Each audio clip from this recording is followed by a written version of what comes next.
child singing Because You Are Beautiful. This is Democracy Now!, democracynow.org, the War and Peace Report. I'm Amy Goodman with Juan Gonzalez. Juan?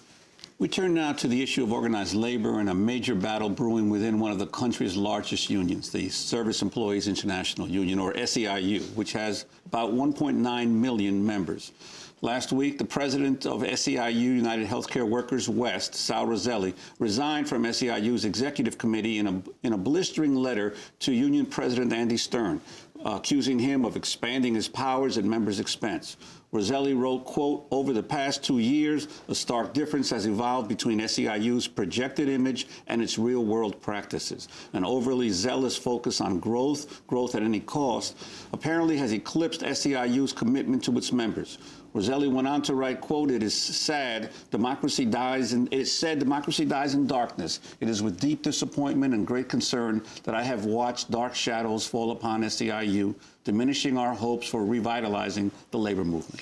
Well, Sam Rosselli joins us now from San Francisco. We're also joined on the telephone by Dave Regan, the president of SEIU District 1199, representing healthcare workers in Ohio, Kentucky, and West Virginia. He's a member of the executive committee and the executive board of the SEIU. We welcome you both to Democracy Now! Sal Rosselli, why did you resign? I resigned because a series of events that have happened the last several weeks, culminating 2.5 years of struggle with inside SEIU, fundamental difference in ideology and direction. And the easiest way I can describe it is bottom-up versus top-down, empowering workers to be in control of their lives, in control of their relationship with their employer, versus centralizing control and power among a few in Washington, D.C. to control the resources and decision-making authority relationship with these employers.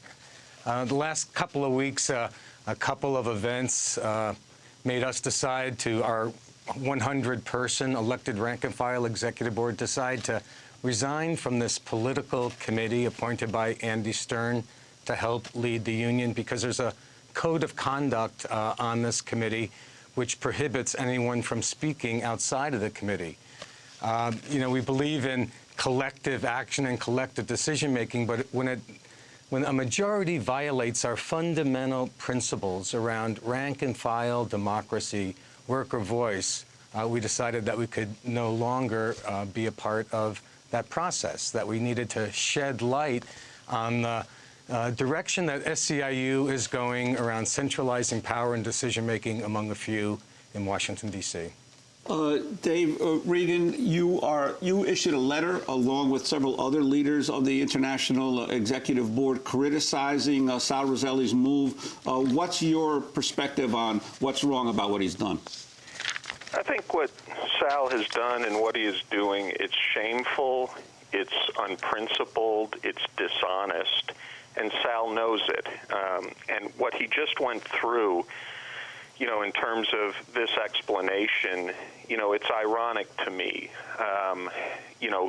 SEIU absolutely makes decisions in a legitimate, a principled, and a democratic way. Sal has been a key leader and involved in every major leadership discussion in the union for 12 years.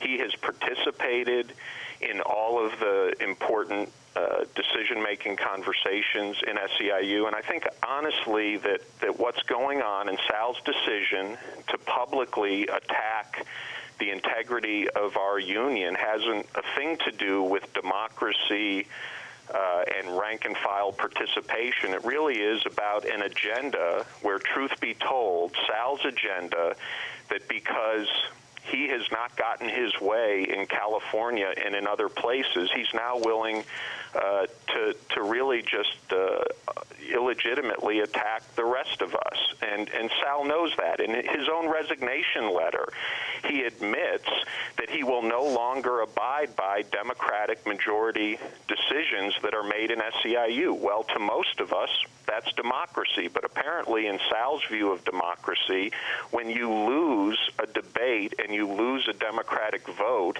you can then turn your back on your sisters and your brothers in the union. You can attack people's integrity, and his actions right now, unfortunately, are going to have the result of weakening the strength of members in SEIU all across the country to make progress in their lives. And that, to me, is the irony of this. Sal wants to dress up his personal agenda in all of this highfalutin rhetoric, and the truth be told, at the end of the day, the bottom line is his actions, unfortunately, are going to result in members having less strength and ability to confront the employers that we deal with every single day. Some of the substantive issues that were raised in his letter, in Rosselli's letter, one of the things that he claims is that Union President, International President Andy Stern had secret meetings with Governor Arnold Schwarzenegger over the heads of the California members of the union to fashion a proposed health care plan that went down actually to defeat a few weeks ago in California. Could you respond to that charge? Yeah, it's just categorically untrue. It didn't happen. You know, Andy Stern is the elected president of SEIU. Andy Stern meets with lots of elected officials and governors on behalf of the union all of the time, and Andy did not conduct a series of secret meetings with Governor Schwarzenegger, and once again, Sal knows that. What Sal is really upset about is that there was a difference of opinion in California. You know, Sal's view didn't always carry the day, and then when other people act legitimately as a result of a collective decision-making process, but sometimes not the way Sal would like to see, you know, we get this kind of conduct. So I think it's just categorically untrue. It's unfortunate, and Andy deserves better, and our union deserves better from someone like Sal, who is himself an insider at the highest levels of SEIU. Sal Rosselli, your response? Well, first of all, Dave's comments are disingenuous at best. In full detail of his letter to me, our rank and file's response to him